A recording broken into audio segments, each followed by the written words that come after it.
Hi everyone, I'm back. Yeah, so today I'll be talking, like I promised in my previous video, today I'll be talking to you guys about those ID problems that I mentioned in the previous video. I said I would do a segment to tell you guys about those problems and just give you guys my the experience I've had with everything. I'll just give you guys, tell you guys everything, like yeah, the problems and how come I had those problems and how it all finally ended. Okay, so it's past 11, it's almost midnight. Yeah, it's like 8 minutes to midnight. um I've been up doing some schoolwork, completing some of my schoolwork. Little Missy here is fast asleep. There we are. But she slept a bit late today. Yeah, she slept at around, I think almost, it was almost 10 when she slept. So she hasn't been sleeping for too long. Okay. So I've been doing my schoolwork. So now I just thought, okay, let me do the video because I haven't posted anything in a very long time. You might be wondering that it's it's almost midnight and I have earrings on. Yeah, this is a gift that I got today. A friend of mine had these specially made for me. Nosha, short for Akolwa Nosha. So the story behind this nickname of mine, Nosha. In my first year of university, I told most of the people in my class, I told the lecturers as well, that I prefer being called by my African name, which is Akolwa Nosha, as opposed to being called Daphne. So one of my lecturers was like, "Oh, but I'm struggling to pronounce this name. Would you mind if I called you Nosha?" And then I was like, "No, that's actually a lovely nickname." And then I agreed. Then she started calling me Nosha, and then everybody else started calling me Nosha. Yeah, that's how I got this nickname. So yes, this is a gift I got from my friend, an early birthday gift. My birthday is next month, but yeah, she had this custom made for me. Yeah. Okay, so now let's get to the story, the ID problems. So okay, why did I have ID problems? Why is it that in 2016 I was struggling and having these ID problems? I'll give you guys the whole story. So I'm Zambian by birth. I was born in Zambia. My dad is South African, mom was Zambian, and I was born in Zambia. uh Came here, I think we moved to South Africa. My dad decided that he wants to move back. So um I think, I can't remember, when I was young, so I don't remember which year he came to South Africa. And then he sent for us, my sister, myself, and my mom. So what happened is, yeah, we came here. My mom we got our passport, took our passports from Zambia, and came to South Africa. Yeah, so we came to South Africa. um I think, yeah, when we got here, um it was a bit difficult for, I don't know, I just feel that, looking back, I just feel that it was difficult for us to get IDs, my sister and myself, because I simply feel that the officials at the Home Affairs didn't really know, like, the proper procedures that we needed to follow for us to be registered and for us to get our birth certificates, South African birth certificates, or let me just say, yeah, to get identity documents, South African documents. So what happened is, to get into primary school, we had our clinic cards. When we got here, my mom came with our Zambian clinic cards. We came with the passports, obviously. So we got into school. I don't know, back then, unlike now, I think it was pretty easy to get into school. We got into school because like we didn't struggle, we didn't need permits or whatever. We got into school and did pretty well, primary school, and then yeah, off to high school. So now, yeah, but then that also had some problems. That also had some problems of its own. But then at my first primary school, Letero Primary School here in Kimberley, um, I think things were very, very not difficult at all. Like we were very welcome because our grandma was working there. I don't know style this style of Kimberley people calling everybody who's back then they used to call like if you are Sotho and then yeah they call you Mkhono. They called my grandmother Mkhono because she's Sotho, she spoke Sotho. So everybody called her Mkhono. When we got in the community, everybody knew her. And my grandma was as talkative as myself, so it's easy for me to make friends. I think it was as easy for my grandmother, so she a lot of people knew her. So when people saw us, no, but and stuff like that. So it was very easy. When we got to Little Primary School, all the teachers knew her because she worked there. She worked there at the feeding scheme, and she also helped the school's cultural group. She helped train the school's cultural group. She'll teach them Sesotho songs and dance and so forth. I think they even won a cup one at the competitions and so forth. So she was well known in the school. So that was easy for us to get into the school and adjust, and the teachers and everybody was just welcoming. So we went there grade 1, grade 2, up to grade 4. 2000 no up to grade 3. 2003 my grandmother got ill and passed away. So in 2004 we had to move because my mom and dad since 2001 were living in Delportworp, so we had to move to Delportworp to live with them, to live with our parents there. So guys, it was hard, kind of coming into this new environment, unlike there at Letshego where we had our grandmother already set the mood and we were welcome because we were her grandchildren.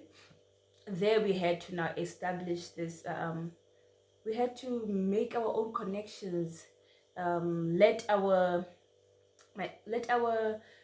schoolwork speak for us, because I should really say we were hardworking. My sister and I were hardworking at school, and we always made sure that we pass, and we pass very well. So when we got there, I think yeah, it was second term, and our grandmother died in September, I think, yeah, September 2003. So 2004 we went back, we stayed with my aunt for a term, and then the second term we went to Delportworp.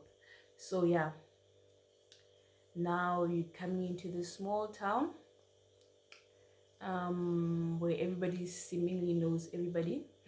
Yeah, so everybody, since you're new, so few people know you, so everybody would like to know about you. They would like to know who you are, where you come from, and so forth. So obviously everybody knew my mom, and my mom couldn't speak Setswana, so obviously they knew she was from another country, and then that she's Zambian. And then when we came also, they knew that we were her children, and yeah, some of them used to call us Banabama English and so forth. So yeah, because we spoke English at home, for the mere fact that when my mom and dad met, they couldn't really speak one another's languages. The area where my dad lived, they spoke Silozi, which is Sirote, which is almost like Soto and Tswana. And my mom, she was Lunda, so she spoke Lunda. She grew up in an area where she spoke Lunda. So when they met in a place where I think the language spoken there is Nyanja. So that's where they met. So they both understood Nyanja, but then for us, they would speak to us in Nyanja or English. So none of them used their home language with us, because that no one understood the other's home language. Let me say that. So yeah, my dad could speak Silozi. Well, Silozi is closer to Sotho and Setswana. So it was tough because you would have kids calling you, yo, bana bama zamzulu. You know, being a kid, ne? I think being a kid, small things bother you. So um, you become I could speak Sinyanja very very well at that time, but we opted to speak only English or Setswana. So then obviously that meant our mom couldn't speak Setswana. So that meant when we're speaking to our mom, we'll speak to her in English. And then when we speak to amongst each other, me and my sister would speak Setswana, and when we speak to other people, would speak Setswana, obviously because of all this name calling and whatnot. Yeah, yo guys, it got worse at some point. Like in grade, when I went to high school, now that was my worst. I had the worst experience in grade 8 because now the name calling and whatnot, being victimized for not being born in South Africa, this was done to me by a teacher. Yeah, you guys can like, I also couldn't like understand, like a teacher, not by kids. And then it would be fueled up by the teacher, and then the kids would also do it. I think some people even did it, they didn't even notice that they were doing it, because yeah, for them it was just normal.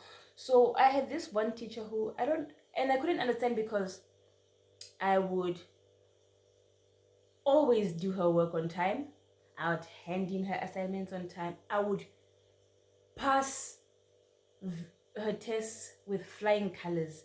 So I didn't understand where all this hate came from. This woman would call me, if other kids are making, if kids, you know how learners are, they will be making noise in class or talking to one another, and then she can just say, hey, keep quiet or whatever. But if she sees me talking, oh my goodness, she'd be like, hey wena lizamzuru warasa. And guys, it was the worst year of my life. Now, me being a person who, when something is upsetting me, something is hurting me, I feel I need to confront it. I feel I need to do something about it. But back then, I wasn't a person who, I think even now, when something is upsetting me, I won't really talk to you about it, but I express myself much better in writing. So I decided to write this teacher a letter and just telling her how what she does to me, how the comments she makes in class, and leading to the whole class laughing at me and whatnot, how it made me feel. So I wrote her a letter and then one morning I went to her class just as the teachers were about to come to their classes from the morning devotion. I went to her class, I put the letter on her table and waited, and then went back to class. Then I knew, because you're gonna see it's gonna be the first thing she sees on her table when she gets there. I had put it in an envelope, I addressed it to her, and then I put it on her table. Guys, you know what she did? She came, she saw the letter, did not read the letter, sent for one of the learners in her class to come call me from my class. I went to her class and she shouted at me in front of the whole class. She's like, I don't read letters from learners. Who do you think you are, writing me a letter? Blah blah blah blah blah blah blah blah blah. What's this letter even about? You can stand here in front of this whole class and read this letter and blah, blah, blah. So I felt so hurt. I took the letter and left the class. I didn't say anything, but I did not read the letter in front of the class. I left. I then took this letter and gave the letter to the principal and the deputy principal and explained to them, before giving them the letter, then I explained to them my experience. I think it had been going on for a whole term, I think. Yeah, the whole first term. So I felt that I had enough. And I didn't want to tell my mom. My mom at the time, she was very sick. She had heart problems, and Yeah, so I didn't want to add to her problem, so I didn't really tell my mom about this. But then I had a teacher from my primary school who I was really close with, who I used to talk to about so many things. So I used to constantly talk to her about these things that were going on at this new school, at this high school, and how my experience, how I was hating the experience there at this school. So she went to the school.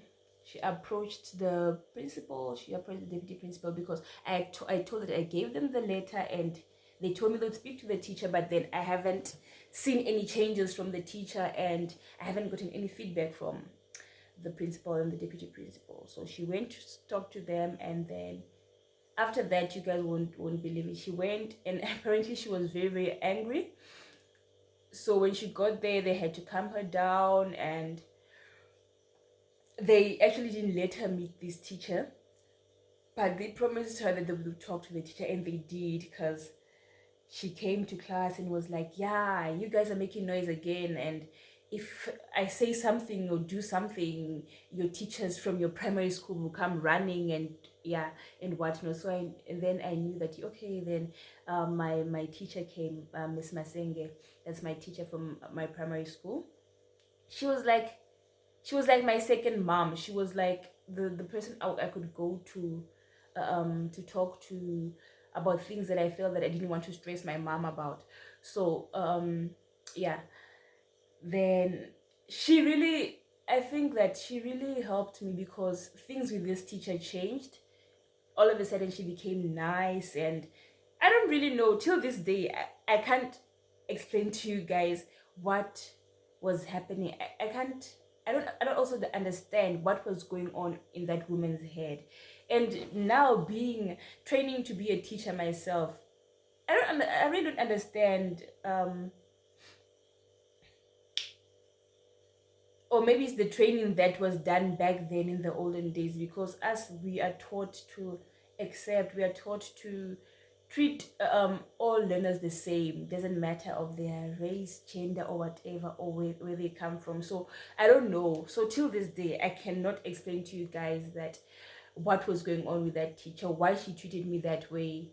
I actually never got closure as to why did he have so much hate towards me, so much hatred towards me. But yeah, okay, so yeah, okay, let's stick now to the story of the ID. So yeah, that's one of the experiences I had with these ID problems. And then at some point,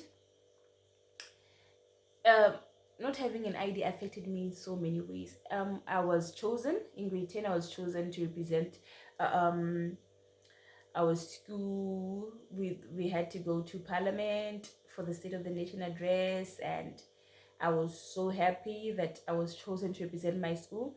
But I didn't end up going, because the Department of Education was booking a flight for all the learners who were um, meant to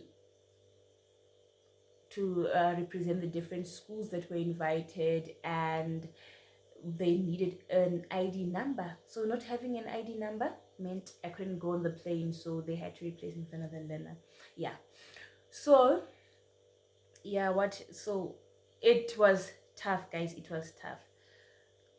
So when I was in matric, it was also a tough, because hey, you need your ID document when you're writing your matric exams. I almost didn't write my matric exams, because the principal was like, no, there's no way you can write. Imagine, guys, I worked so hard that year to build up a CAS mark, and here I'm being told that you might not write an exam. But as time went, the principal spoke to the department, the approached the department, and then the department said, no, I'm writing at the school, and I'm a full-time learner at the school, so the teachers know me, and they'll be doing the invigilation, right? And so they said I should make an affidavit, right? So I made an affidavit to explain why I didn't have an ID, and then I was registered. Also, Vele, my what do we call them? I forgot what those things are. Your timetable and whatnot has most your ID number and the stickers that you put on your examination, on your question, on your answer sheets and whatnot. So mine didn't have an ID number, it only had my date of birth. And then yeah, so I was registered for my matric. I wrote my matric exams. So yeah, that my matric year was also another rough year. Having besides having besides having that problem of the ID and being told that I might not write my exams, I had I had moved in June. I moved from where I was staying to stay with my aunt because um we were staying in a shack behind in a yard. In this yard, this lady, my dad was with this lady, so we're staying in her shack. Like she had a house, so they had just recently built houses in Dunstan, so she had a shack at the back. So my brother and I were staying in the shack, yeah, and my dad was working out of town. So it was tough, guys. The treatment we got from this lady was, you we ended up having to cook for ourselves and do everything for ourselves. I had to cook and clean up and do myself and my brother's laundry. So yeah, I've been parenting for a long time, guys. So I was in grade 12 and I had this responsibility to look after my younger brother and myself. So one day it was a Saturday. She had asked me the Friday to wash her blanket. This was in June, in winter, to wash a blanket for her. And then I explained to her, no, I have a class tomorrow. I won't be able to wash the blanket. And then those classes would take so long, like the whole day. We had physics, maths, I think, and life sciences. So I went to school and told my brother to go to my aunt's for the week. For the Saturday, I had spoken to my aunt. After school, I went and picked up my brother. When we got to the house, this woman was drunk. That's one reason I really hate alcohol. I do not take alcohol, and I think I had from the beginning. I've always told myself I'll never take alcohol because my mother didn't drink, so I felt I'm gonna be like my mom. So now this lady, the way she liked drinking also made things, I it gave um it woke this hatred for alcohol in me. So yeah, I literally hate alcohol. So I don't take alcohol. I'm okay with people drinking it though. Yeah. So she was drunk. She came, she's like, my blanket has been in the water. So she had soaked the blanket in the water, mind you. My blanket has been in the water the whole day and you didn't wash it. I'm like, I'm just coming in. It was even starting to get dark. You know, in winter it gets dark early. It was around 5, I think. 5, 6. I told her I've been at school the whole day, so I couldn't wash your blanket. Guys, that lady beat me up. My face was swollen. My face was swollen, and yeah, so that's the day we moved out and moved to my aunt's house. But you know, when you're not really at home in your mother's house, things are always bound not to go well. So even there, we were living there, but sometimes things would get tough. But yeah, okay, yeah, that's that though. So that's the tricky ride. That's how my matric year went, my 2012. I wrote my exams, and no, yeah, in July, I think my dad bought me a phone, a BlackBerry, guys. You know those times, BBM and WhatsApp, and I downloaded. It was fun. And then during exam times, I deleted BBM. I deactivated Facebook. I wasn't using my BBM. I deleted my WhatsApp, and yeah, for my physics and maths exam. So I was like, I'm writing physics and maths, I need to concentrate. I don't want any distractions. I don't want any social media. As soon as I was done writing those two um, subjects, I downloaded everything back and life was back to normal. And then I was done with my exams. Come January 2013, the results come out.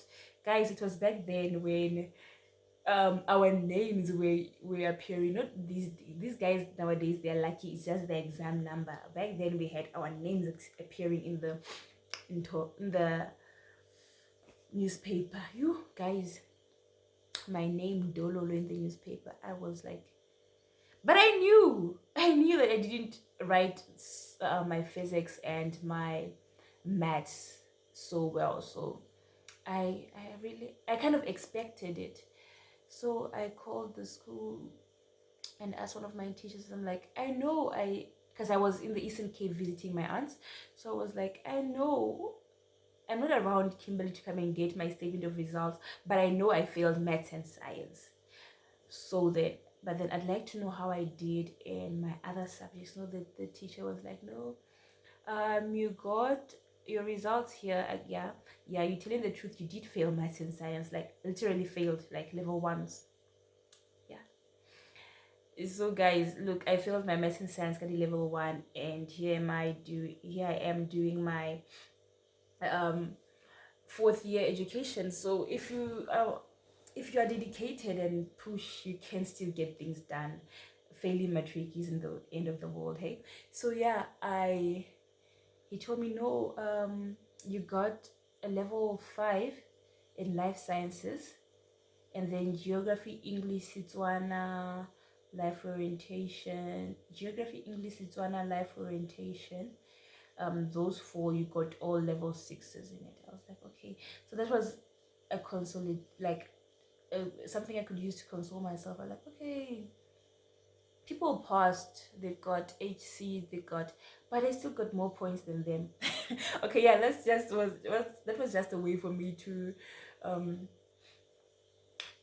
to just lift my spirits. I'm like, okay, then we can do this, we can get back from this. So I went back. I decided that I'm not going to write maths and science again.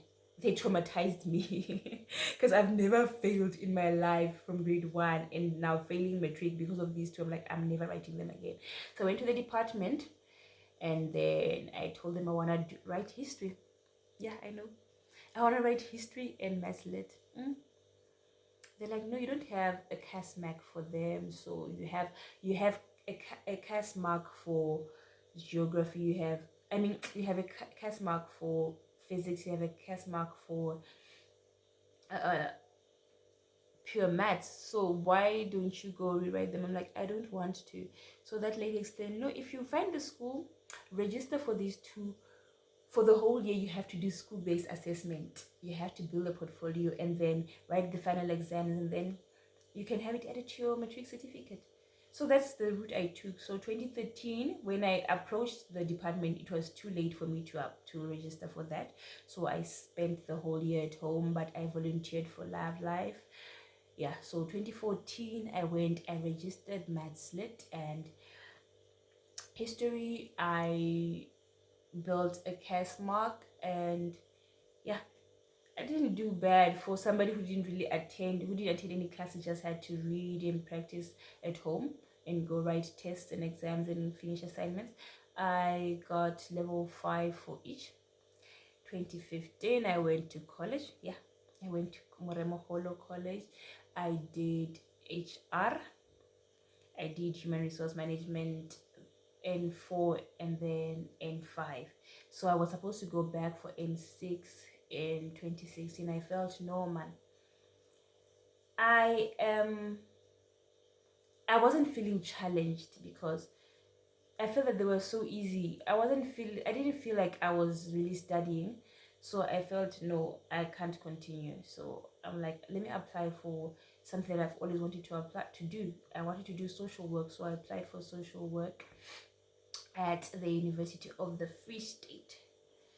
Um yeah, so I didn't continue with my N6. I was also looking at the challenge of having to complete my N6, then having to struggle to find internship, and then only graduating after finishing the internship, which are very scarce. So I felt that, I'm gonna waste my time. So yeah, when I got to UOFs, guys, when I got there, I wanted social work.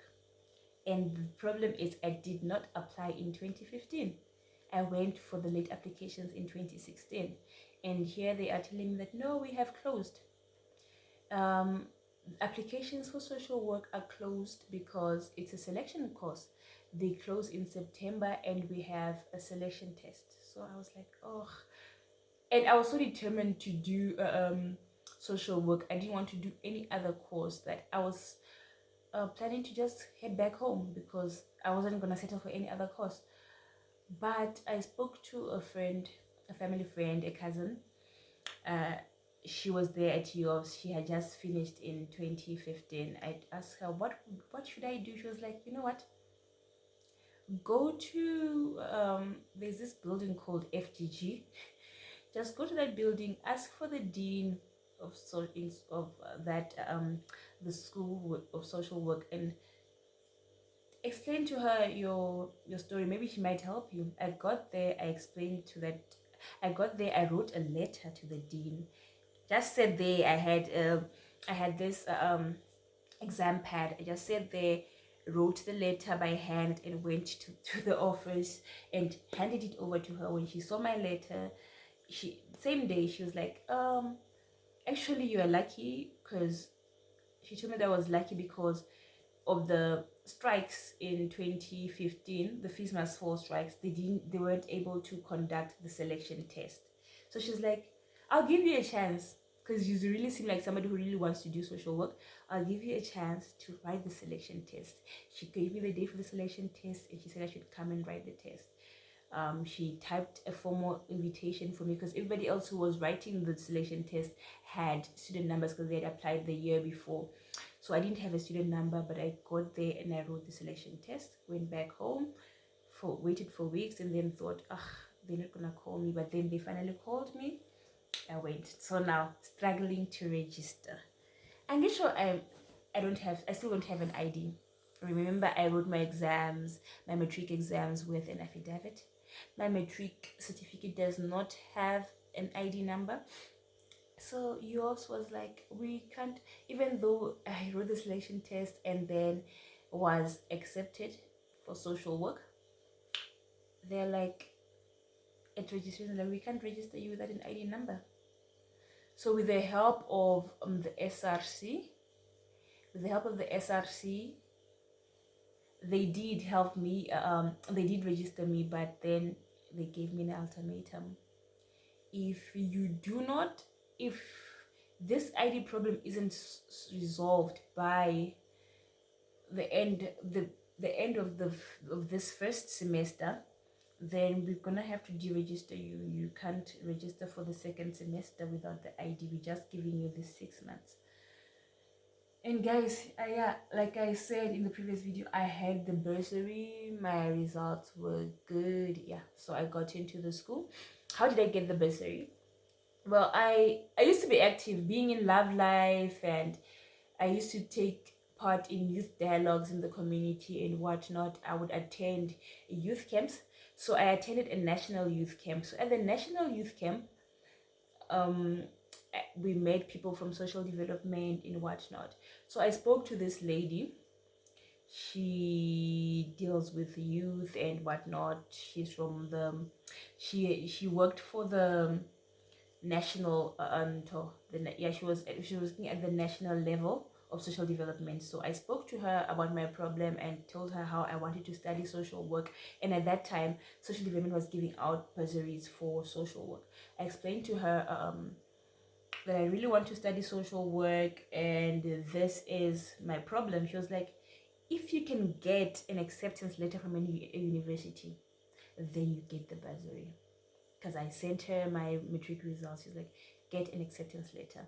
I got the acceptance letter, I sent it to her, and then she processed everything. I got the bursary. That's how I got the bursary. So yeah, so that's how I got into yours. But then at Home Affairs, they had told my dad that he needed to bring unabridged birth certificates, our unabridged birth certificates from Zambia. And this was difficult for my dad to get in Zambia because by that time my mom had passed away. She passed away in 2009. So it was hard for him to get. So he spent the whole of, he left in 2015 trying to get these birth certificates. And then, yeah, he only came back in, I think, March 2016, and they finally were able to give him the birth certificates there in Zambia. When we got to Home Affairs with these unabridged birth certificates that proved, with my dad's name and details on it, that proved that he was our father and everything, they give us forms to fill in and tell us, no, we'll contact you when we get feedback from Pretoria, the head office in Pretoria. That was March, I think. Went back in April. No, there's no response. We went back in May. They were like,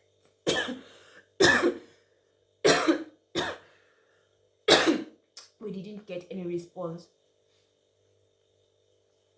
Went back in May. They were like, we didn't get any response. So yeah, guys, June came and then they still hadn't gotten any response at Home Affairs. So that meant I got deregistered, and yeah, that's how I got deregistered. And that also brought so many rumors. People see me back home, thought, no, I came back home because I was pregnant. Remember, I went to university in February, and in February I found out that I was 3 months pregnant. But then the rumors were that I went and fell pregnant in Bloemfontein and blah blah blah blah blah blah. This got even to the social development offices, because when I went there, because the bursary had not yet paid the university for the first semester, and the university was calling me, lawyers were calling. So when I went to speak to them, they were like, no, we heard that you're home. I'm like, yeah, I'm home, because I even sent them all the communication that I got from the university. Even when I got an email telling me that I'm being deregistered because of the ID issue, I sent them that information. But then they said, no, we hear you are now they're making it sound as if it's just a rumor or gossip. We heard that, no, you have been deregistered, you are at home. I'm like, yeah, I'm at home because I was deregistered. They're like, no, we heard that you're at home because you are pregnant. I'm like, no, that's not the reason that I am at home. Since when do universities expel students because they're pregnant? There've been so many. There were so many students that were with us there at the university that I found there. Some of them even had kids in that year. One of my housemates had a child in that year, and then she still went back to school. And what do they mean that I was deregistered because I was pregnant? Guys, I mean, no one could help me. Even the lady at social development, the one at national level, the one that helped me get the bursary, when I sent her the emails of the school, from the school, wanting the money and whatnot, and telling her that I had a bursary, but I don't know why the bursary hasn't paid for the first semester yet, because now the school is on my case. And she was like, you're not telling me the whole story. That was her response. You're not telling me the whole story. I'm like, I asked her, what does she mean that I'm not telling her the whole story as to why I've been deregistered? She then goes to my Facebook, because I used to post my daughter's pictures. She goes to my Facebook, screenshots my daughter's pictures, and sends. I had my daughter in August, I think. Yeah, so I started getting calls from the university around late September. Yeah, so I had there were pictures that I had posted on my Facebook of my daughter. She went there, took screenshots of those pictures and sent them to me. So seemingly to her, that was the reason I was at home. That was the reason I was deregistered. I told her, no, my daughter has had nothing to do. Me falling pregnant had nothing to do with me being deregistered, because I passed all my modules, all my first semester modules. So why would I then be deregistered because I'm pregnant? I'm like, I told her the reason, and I forwarded her the emails from the university that explained that if I don't have ID by the end of first semester, I'll be deregistered. And then she never got back to me, guys. Yeah, the things I went through, yeah. So she never got back to me, and then yeah, only to find out this year. I only found out that she has been through something similar to my situation, where she got terrible treatment at the hospital because she was not married and she was young when she had her child, and nurses treated her badly at the hospital because she fell pregnant at the age of 18 and all that.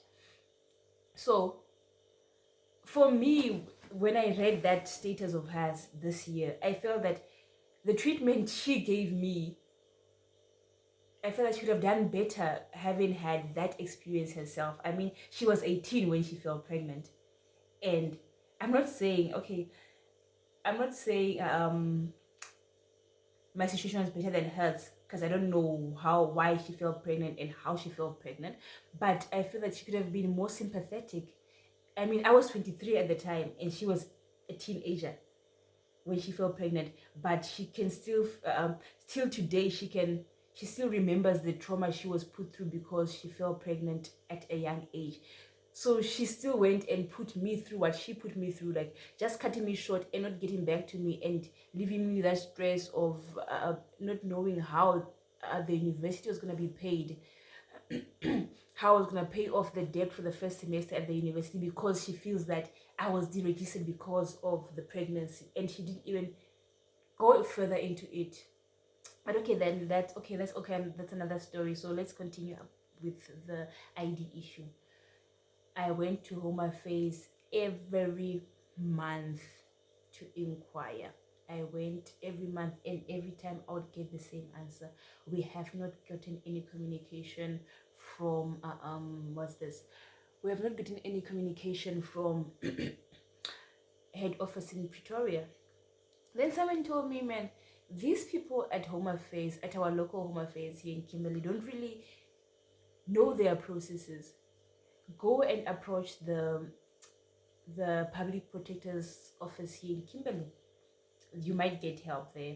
I went to the public protector's office. I think it was in, my daughter was already born by then. I think it was in October. I'm not sure.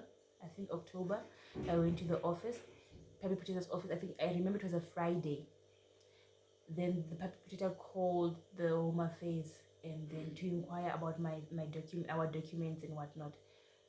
The following week, Monday, I got a call saying, no, we should come to Home Affairs. There was feedback from Pretoria. I was like, wow, it finally came through. When I got to Home Affairs and got these documentations, this communication that came from Home Affairs, the stamp there was from May that month.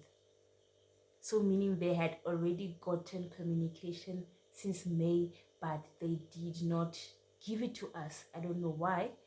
But then as soon as the public protector contacted them, they gave us the information. They gave us the documentations and told us, no, we need to, that explained that we qualify for citizenship by descent, meaning because our dad is South African, we automatically qualified for citizenship. So we we went there, filled some forms, and yeah, we went there and they told us that the form that we were supposed to fill isn't, I don't know, the Z what I don't know, these forms have different names. This form was being yeah, they were still, Home Office was still looking at it, they're still redesigning it, so it was gonna take long. They're still waiting for the new version and we'll get it when it comes. Then my sister did some research and she was like, no, man, the form they want us to fill is for a different procedure, is for naturalization, not for citizenship by descent. So we were now doing their job for them. We went back to Home Affairs and explained, no, the document you're talking about is something else. It's not the same as the one we need to fill. And then they also realized that, and then they arranged for us to, because that time now we were just communicating with the provincial manager and then the regional manager, because we were now tired of going up and down to Home Affairs and meeting different people and getting different answers from different people. So yeah, they arranged to meet us in at Berkeley West. There's a Home Affairs there, so we met at Berkeley West. They met us halfway. We filled these forms, and yeah, March 20 um 17, we got our birth certificate. Yay, we were born. Yeah, we got our birth certificates and then applied for our ID documents. That's when things started getting better. We were able to, my sister was able to go back, was able to go on her will, work integrated training and complete her qualification and finally graduate. And here's the thing, she passed and actually graduated cum laude because of the marks she got when she was done writing her exams and everything. But because she took so long to actually do her will, they didn't even mention at the graduation that it's a cum laude. So, but then, okay, that's also fine because she still graduated, even though they didn't mention it. We at home knew that, okay, this is a cum laude. And then I called you off, so I wanted to go back. Obviously I had done the first semester, so I wanted to go back for second semester. They were telling me about having to apply again and writing the selection test over again. I felt that, why don't they credit me for the semester that I did? So all that long procedure made me think, okay man, let me just come to Salt Lake University. It's closer to home anyway, and just do education. So that's how I came to SPU and um, ended up studying education. Yeah, that's my story about my ID, how we struggled to get them, and yeah, how we finally got them, and things started. Even I think, even with the IDs, the push I had going to town, going to Home Affairs every month, non-stop, going to, even ending up going to the public protector. I think I pushed hard because I didn't want my daughter to suffer, because me not having an ID meant my daughter not having a birth certificate, and I did not want her to go through what I went through, to struggle getting into school, to struggle. I even struggled during pregnancy because they need your ID number for antenatal. I don't want to lie, I just made up a number. I wrote my date of birth and then just added other numbers to make sure it was 13 numbers, because every time the nurses would want, why is your ID number, isn't there an ID number on your book? I just had to just do something. Yeah, so I just had to create something. And then the nicest part is, um there was this number that they gave me that I had to SMS my ID number to, so that I can get monthly updates on my pregnancy and whatnot. So I put in this number, so this way I could check if it was a legit number, if there was a person who was registered under this ID number. And then when I put in, it said invalid, so it meant that this ID number doesn't exist. So I didn't want to use somebody's ID number, like a real ID number that belonged to another person. So yeah, just random numbers, but then I checked to make sure that it does not exist and nobody uses it, just so the nurses could have something, because every time they would ask why, and it was so. And at that time I don't even have a passport, because um when we came to South Africa, my mom got robbed at a time, the passport got stolen. Oh no, after some time her passport was brought to the house by, it didn't get stolen, man. She forgot it on right. She had hitchhiked. She forgot her purse, and the person who found this purse took it to the police station. So it took a very long time for it to find the passport to actually, the purse with the passport inside, to actually locate my mom. But at a certain point, the police were able to locate my mom, and they brought it to the house. Yeah, so that's how we got it back. So when we went to Zambian embassy to get our birth certificates, to see if we can apply for our birth certificates there in Pretoria, we were told that since we were above 21 and had left the country when we were like 8 and 9 years old, we had forfeited our citizenship. So it meant, guys, we were not South African, we were not Zambian. South Africa was telling us, go to Zambia and get your documentation. Zambia was telling us, no, but you forfeited your citizenship, so you're no longer Zambian citizens. It was tough. It was a hard ride, but yeah, in the end, it all worked out for good. Here I am. Here we are. We finally got our ID documents, and we were able to now pursue careers and just try and make better lives for ourselves. Yeah, so that's the story about the IDs. Yeah. So for my next video, I will try.